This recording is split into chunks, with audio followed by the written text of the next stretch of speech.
ಮಕ್ಕಳೇ ಪುಸ್ತಕನೇ ಓದಿ ಯಾವಾಗಲೂ ಕೂಡ RDPR ಇಲಾಖೆ ಈ ಪ್ರೋಗ್ರಾಮ್ ಅನ್ನ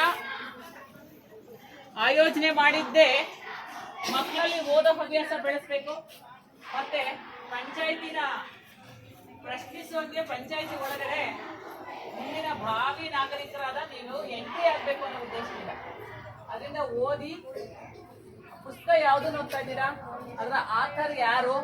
ಅದು ಯಾರು ಬರ್ದಿರೋರು, ಏನ್ ಕತೆ ಇತ್ತು, ಮಕ್ಳ ಕತೆನಾ ದೊಡ್ಡ ಕತೆನಾ, ಅದು ನಿಮಗೆ ಇಷ್ಟ ಆಯ್ತಾ ಅನ್ನೋದನ್ನ ಇಲ್ಲಿ ಗೋಡೆ ಬರಹ ಇದೆಯಲ್ಲ ಪೇಪರು, ಅದ್ರೊಳಗಡೆ ನೀವು ನಿಮ್ಮ ಅಭಿಪ್ರಾಯನ ದಾಖಲಿಸ್ಬೇಕು. ಮಕ್ಕಳೇ ಬರಿಬೇಕು ನಿಮ್ಮ ಅಭಿಪ್ರಾಯನ.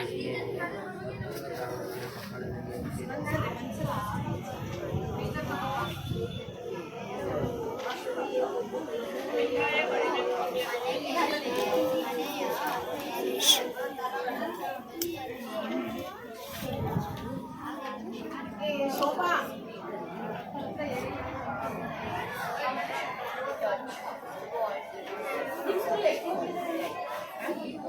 ನಮ್ಮ ಸ್ಕೂಲಲ್ಲಿ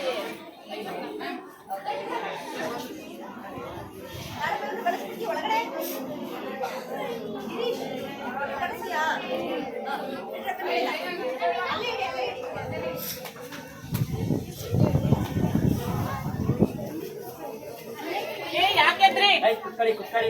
ಯಾರು ಹೇಳಿದ್ ನಮ್ಗೆ